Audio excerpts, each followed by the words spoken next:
Friday night of bloodshed rocks the parish of St. Anne. A shroud of grief and fear descended upon two St. Anne communities Friday evening as the crackle of gunfire shattered the night, leaving 3 people shot and 2 lives brutally cut short in a devastating 1-hour span. The violence erupted first in the historic port town of St. Anne's Bay. At approximately 9:15 p.m., the familiar calm of Wharf Street was ruptured by a volley of shots. Terrified residents, their evenings upended, made the frantic calls to police. Officers arriving on the scene were met with a grim tableau: an unidentified man lying motionless, a fatal gunshot wound to his head. He was rushed to the hospital, but the promise of medical care was too late. He was pronounced dead, his name, his story, swallowed by the violence of the night. But the horror was not confined to one town. Just 40 minutes later, and several miles away, the Alexandria community was jolted by another eruption of savagery. At 9:54 p.m., 33-year-old Kamar Brown, known affectionately to many as Mars, was stepping out of a local business establishment with a woman. In an instant, the ordinary act of exiting a building became a fight for survival. A gunman emerged from the shadows, his demand short and merciless: money. When his ultimatum was met with non-compliance, he did not hesitate. The silence was obliterated by gunfire. When the echoes faded, both Brown and the woman lay wounded on the ground, victims of a cold-blooded execution attempt. The sound of ambulance sirens replaced the gunshots as the wounded were desperately transported to the hospital. There, the medical verdict delivered a final crushing blow. Kamar Mars Brown, a son of Alexandria, was pronounced dead. The woman, whose name has not been released, fights for her life, admitted in serious condition, a living witness to the trauma. The twin killings, separated by minutes and miles, have left an entire parish reeling. In Alexandria, a community now mourns a man they knew as Mars, his future stolen at 33. In St. Anne's Bay, a family somewhere is left to dread the knock on the door, awaiting news of a loved one who never came home, a man now known only as unidentified. Detectives from the St. Anne Police Division are now piecing together the shattered fragments of both evenings, pursuing separate but parallel investigations. The questions hang heavy in the tropical air. Were these the calculated acts of targeted hits or the random brutality of opportunistic crime? What final words were exchanged before the triggers were pulled? One stark, undeniable truth remains: in the space of one fateful hour, the heart of St. Anne was pierced twice. The echoes of Friday night's gunfire will long resonate, a chilling reminder of the fragility of life and the shadow of violence that continues to stalk Jamaican communities. As the sun rises over the parish, it illuminates not just the beauty of the North Coast, but the profound sorrow and urgent demand for answers left in the dark of a bloody Friday night.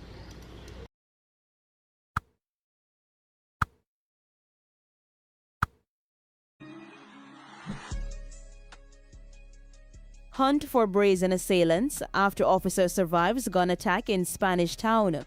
A chilling assassination attempt on a police officer repairing a flat tire has ignited a furious manhunt and laid bare the audacious threats faced by law enforcement on the streets of St. Catherine.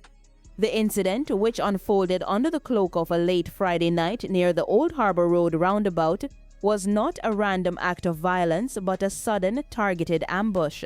According to police reports, a 34-year-old constable was in a vulnerable position, attending to his disabled vehicle around 11:20 p.m. when 2 men on a motorcycle approached. What followed was a scene of harrowing premeditation. Initial reports indicate one of the men offered a perfunctory and now sinister question: "Are you okay?" This feigned concern is believed to have been a moment of assessment, after which the assailants reportedly recognized their target as a member of the Jamaica Constabulary Force. In a heartbeat, the situation exploded into violence. The pillion rider dismounted, drew a handgun, and without hesitation opened fire on the stranded officer. Miraculously, through what authorities are calling a combination of quick reaction and sheer fortune, the constable managed to evade the barrage of bullets. He escaped physically unharmed, leaving his assailants to flee into the night on their motorcycle. The shaken officer later reported the brazen attack to his superiors, sparking an immediate and high-priority investigation. The Spanish Town Criminal Investigation Branch (CIB) is now leading a frantic hunt for the two suspects, scouring CCTV footage and intelligence networks to identify the would-be killers. The attack has sent shockwaves through the police ranks and the broader Spanish Town community, highlighting the perilous environment in which officers operate.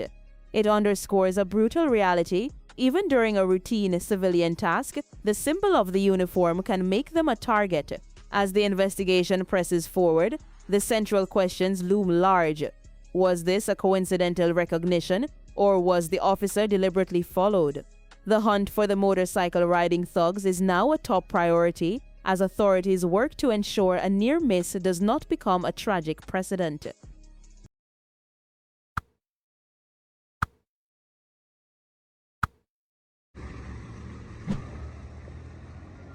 American tourist killed in Ocho Rios crash. A sunny Friday afternoon drive along the bustling main street of this world-famous resort town ended in tragedy, claiming the life of a visiting American tourist. The St. Anne police have identified the foreign national killed in a violent single-vehicle crash as 64-year-old Leslie Campbell of Greenback, Naples, Florida. The incident, which unfolded around 3 p.m., cast a sudden pall over the tourist strip. According to preliminary police reports, Campbell was a passenger in a white Mark X motor car traveling through the heart of Ocho Rios. In a split-second maneuver with catastrophic consequences, the driver of the car reportedly swerved to avoid another vehicle.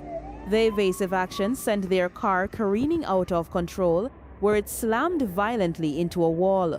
The impact was severe. Despite the rapid response of emergency services, Leslie Campbell sustained injuries too grievous to overcome. He was pronounced dead at the scene. A tropical paradise turned, for him and his loved ones, into a site of irreversible loss.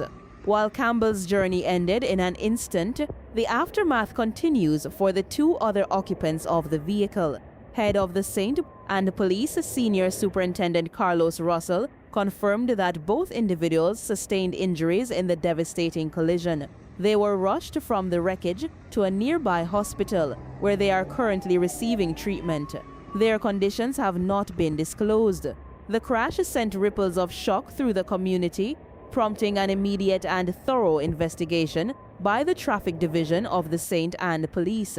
The popular stretch of road was temporarily closed as law enforcement officials meticulously documented the scene, piecing together the final moments leading to the fatal impact. The identification of Campbell brings a heartbreaking specificity to the incident, transforming a statistical report into a profound personal loss. A man from the coastal tranquility of Naples, Florida, who traveled to Jamaica's north coast, has had his life tragically cut short far from home. The crash serves as a somber reminder of the fragility of life and the suddenness with which a holiday can turn to horror. As the investigation continues to determine the exact sequence of events, the St. Anne Parish is left to mourn the death of a visitor and extend its deepest sympathies to the family and friends of Leslie Campbell, both in Jamaica and in his grieving community in Florida.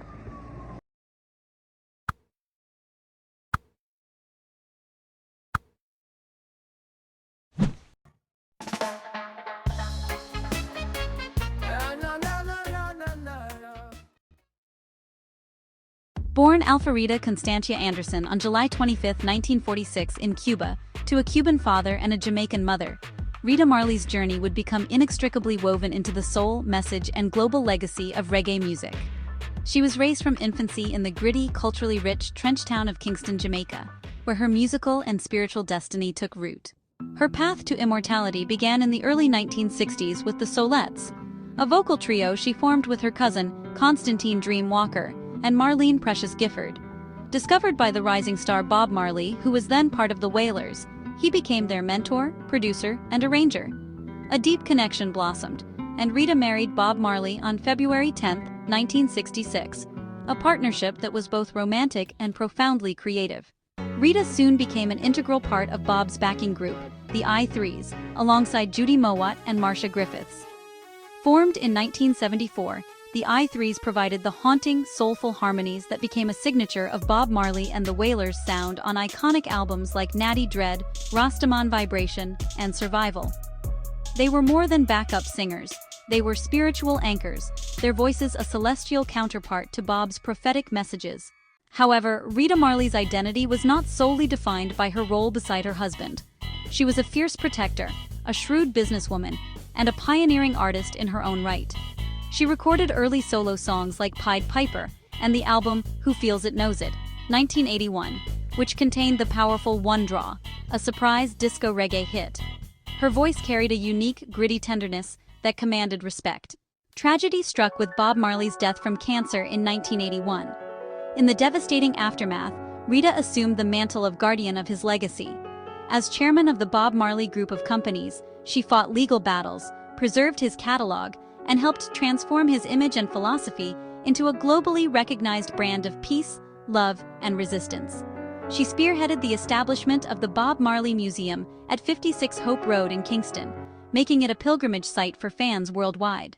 Her own artistic journey continued with albums like We Must Carry On, released in 1991, which won a Grammy for Best Reggae Album, and Sunshine After Rain in 2004. Her music consistently reflected her unwavering Rastafarian faith, her advocacy for African repatriation, and her commitment to social justice. Rita's vision extended far beyond music. A dedicated humanitarian, she founded the Rita Marley Foundation, which supports community development, education, and health initiatives in Jamaica and across Africa, particularly in Ghana and Ethiopia. Her commitment to Africa was personal. In 1992, she was ordained as a Queen Mother, Nana Afua Abodeya I, in Ghana, where she established a home and community farm. Her 2004 autobiography, No Woman, No Cry, My Life with Bob Marley, offered an intimate, ground-level view of their life, struggles, and triumphs, cementing her own narrative within the larger Marley story. Rita Marley's life was not without controversy or hardship, from the complexities of her personal family life to the intense pressures of stewarding a global icon. Yet, she navigated it all with remarkable resilience and unwavering purpose. Rita Marley is rightly revered as the Queen Mother of reggae. She was the bedrock of the Wailers' sound, the fearless protector of Bob's flame, and a matriarch who nurtured the next generation of Marley artists, including Ziggy, Stephen, Damien, and Cedella. She blazed a trail for female artists and executives in a male-dominated industry, and used her platform to uplift the disadvantaged and champion the African diaspora.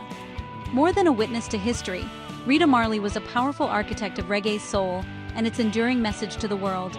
She passed the torch while keeping the original flame burning brightly.